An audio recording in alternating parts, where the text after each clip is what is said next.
방망파 전투는 유비에게 희망을 안겨준 전투입니다. 연희에서 조조의 정예군을 상대로 첫 승리를 거둔 전투이지요. 중원을 평정한 조조는 하우돈을 대장으로 우금, 이전, 하우란, 한호를 부장으로 삼아 10만 대군을 보내 신야를 공격합니다. 이에 맞서는 유비군의 병력은 5천 명, 그야말로 세 발의 피입니다. 하지만 이 전투에서 제갈량은 자신이 왜 와룡선생이라 불리는지 보여주죠. 제갈량은 복병과 화공을 절묘하게 조합해 하우돈의 대군을 박살냅니다. 하우라는 장비의 창에 목숨을 잃고 군량과 말먹이 풀은 모두 불타버립니다. 하우돈은 병력을 절반 이상 잃고 목숨만 건져 허창으로 달아나지요. 하지만 방망파 전투는 나관중 선생에 의해 심하게 왜곡된 전투입니다. 사실 방망파 전투의 주인공은 제갈량이 아니라 유비입니다.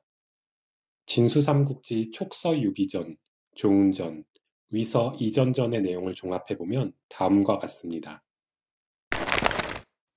203년 8월, 조조는 군대를 거느리고 예주 연암군 서평현에 주둔합니다. 형주의 유표를 압박하는 동시에 원상과 원담이 서로 싸우도록 시간을 끄는 목적이었죠. 그러자 유표는 유비에게 군대를 주어 서편에서 조조를 맞게 합니다.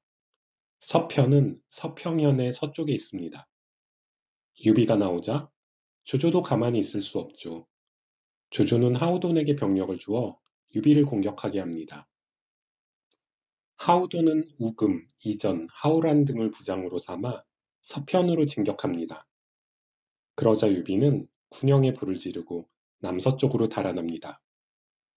유비가 조조군만 보면 달아나는 게 하루 이틀이 아니니 하우돈은 서둘러 유비를 추격합니다.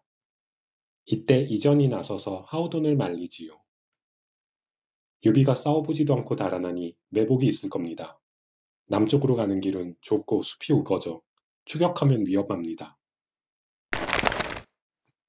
하지만 하우돈은 이전의 만류를 뿌리치고 우금과 함께 추격에 나섭니다.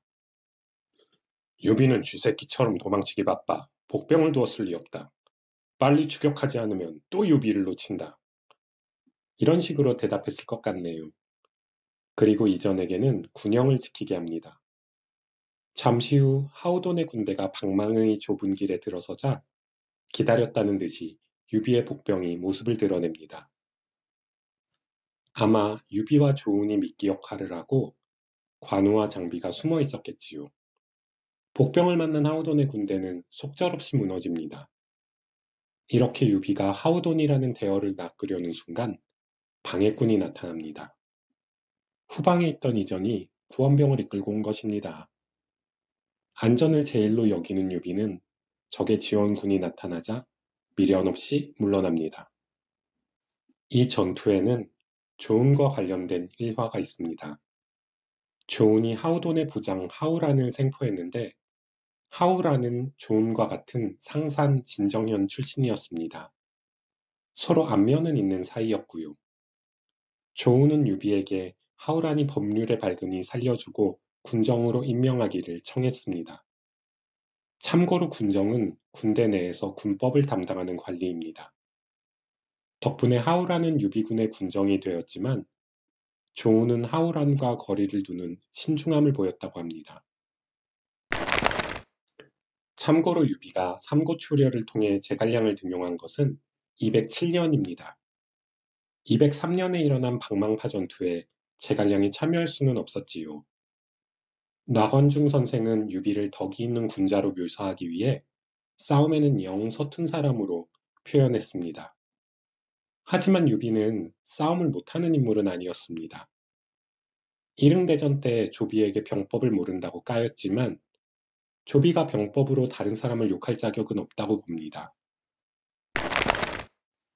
황건적의 난이 일어나자 유비는 교의 추정휘하에서 공을 세워 안희현 현의가 되고 도의 관구의 수하에서 공을 세워 함일현 현승이 됩니다. 이후 공손찬 휘하에서 원소를 막는 데 수차례 공을 세워 평원상의 자리에 오릅니다.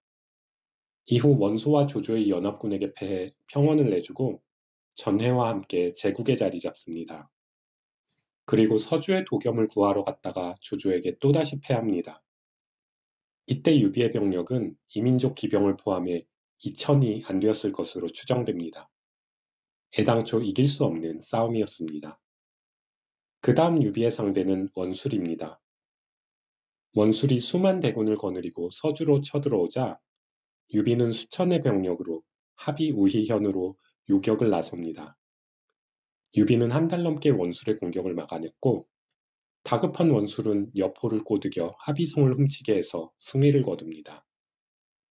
이후 소패에 자리 잡은 유비는 서주 일대에서 노략질을 하던 양봉과 한섬을 공격해 승리를 거두고 이들의 목을 자릅니다.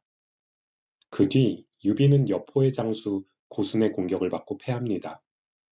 여포가 죽고 허현에 있다가 서주로 달아난 유비는 유대와 왕충의 공격을 쉽게 물리칩니다.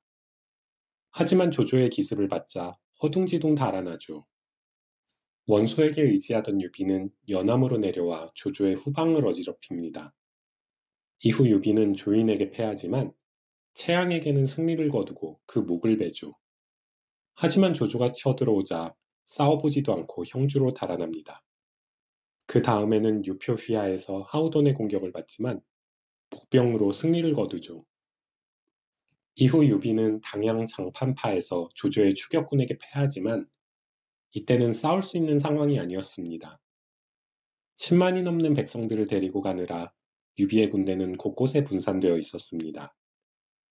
오죽하면 장비가 수십 명만 거느리고 장판교에서 적을 막았겠습니까?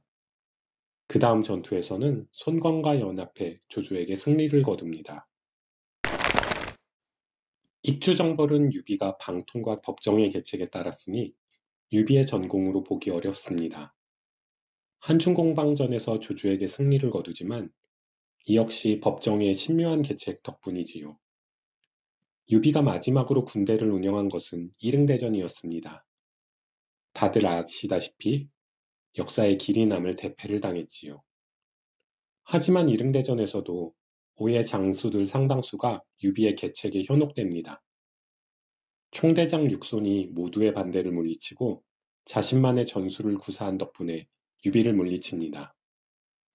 유비가 형주와 익주를 손에 넣기 전까지 그 세력이 매우 약했던 것을 감안하면 유비는 전투에 약한 장수는 아니었습니다. 조조와 육손에게는 상대가 안 되었지만 이 둘을 제외하면 나름 많은 승리를 거두었습니다. 이릉대전의 패배도 조금 더 변명을 해주고 싶지만 제가 나중에 이릉대전도 분석할 예정이라 건너뛰겠습니다. 다음 시간에는 방망파 전투, 다음 전투, 장판파 전투에 대해 다뤄보겠습니다. 감사합니다.